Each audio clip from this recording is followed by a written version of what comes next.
Hi, this is Ed Carmack again.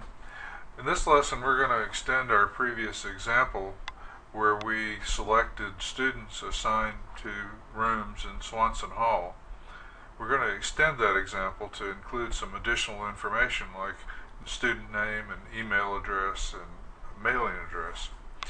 So to do that, we're going to start up Excel as we always do. We're going to go to the Data tab, select Get External Data from Other Sources, and pick Microsoft Query. And then we're going to select our data source, which is the ODS database.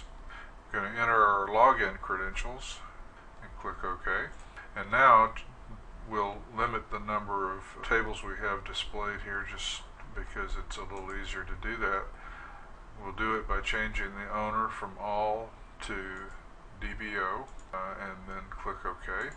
And now, as we did in the previous example, we'll go down and find the room assignments table and begin with that. Here it is. We'll expand it to see the data elements that are available. And we want to pick the term that we're going to include in our report. And then we will get the building number, or the building name, and the room number. And now we want to know who's assigned to that room, and we don't want their person ID, we want their name. And so the name is contained in the person table. So I'll have to go up and find another table, the ODS person. And when I find that, here it is, I'll expand it. And now I'll pick the data elements that hold the person's name.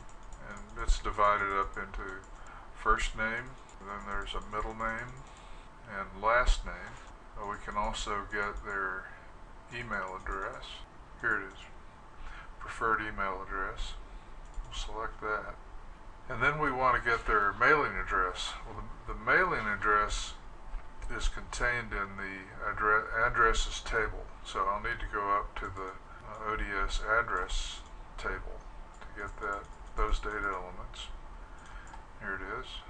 Expand that. And now I'll get the address line 1, 2, and 3, the city, the state, and the zip code. Okay, so let's review that. We've got the term, we have the name of the dorm building, we have the room, we have the person's name, their email address, and their mailing address information. So that's everything I want, so I'll click Next. And now the query wizard tells me that these data elements are in different tables and they're not joined, and we have to join them ourselves, join them manually. And so we say, okay, we'll do that. And now we get a display of the results set. The data's not correct, but all the data elements or data fields are there. And we also have the tables listed across the top so that we can join them. Well, I'm going to make this display a little bit larger just so that it's easier to work with, and rearrange these tables a little bit so that we can work with them. Now we can expand these tables so that they're a little bit easier to see and work with. So there's the person table, and then we have the room assignments table, and then here's the addresses table. We'll do the same thing with that. Now these tables have to be joined. That means that we need to be able to determine which ones are related and what the fields are, what the key fields are. The person table and the room assignment table are obviously related because it's people who are assigned rooms. Persons are identified by their ID, which is this field. In the room assignments table, the people are indicated by their ID as well. So to join these two tables, all I have to do is drag one field to the other. So I drag the ID field of the person table to the person ID in the room assignments table, or I could drag person ID from the room assignments table onto the ID of the person table. But you have to drag it from one table and drop it on top of the matching field in the other table. The person table is also related to the address table. And in the person table, we'll find a preferred address field. And that field contains a value that matches the address ID in the addresses table. And so I join these two tables together by dragging preferred address from the persons table to the address ID in the address table, and I join those two tables that way. So that takes the given person, matches them up with the address in the addresses table for their preferred mailing address, and we take the ID of that person and match it to the person's ID in the room assignments table.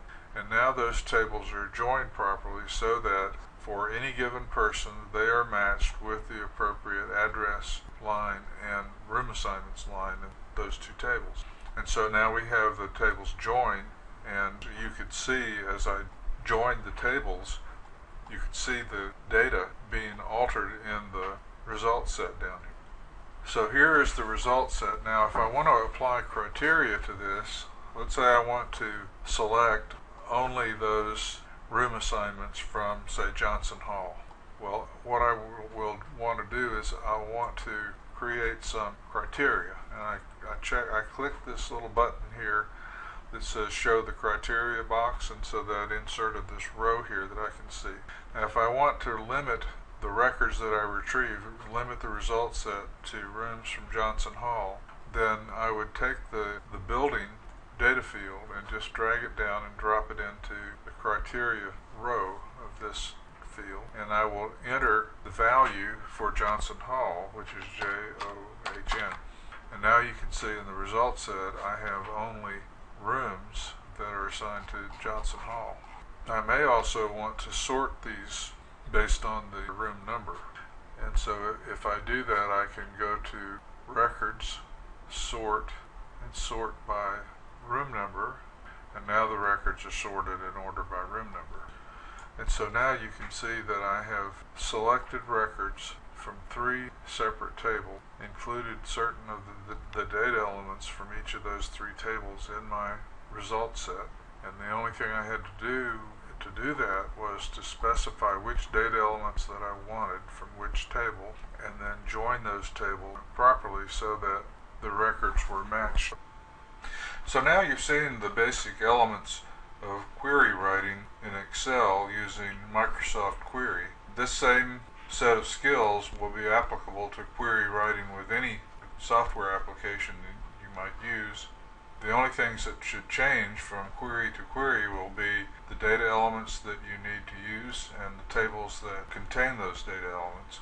And of course that will be primarily up to you to determine. So in our next lesson we'll be looking at the same skill set used to write queries, but we'll change the application from Microsoft Excel to Microsoft Access. So we'll see you next time.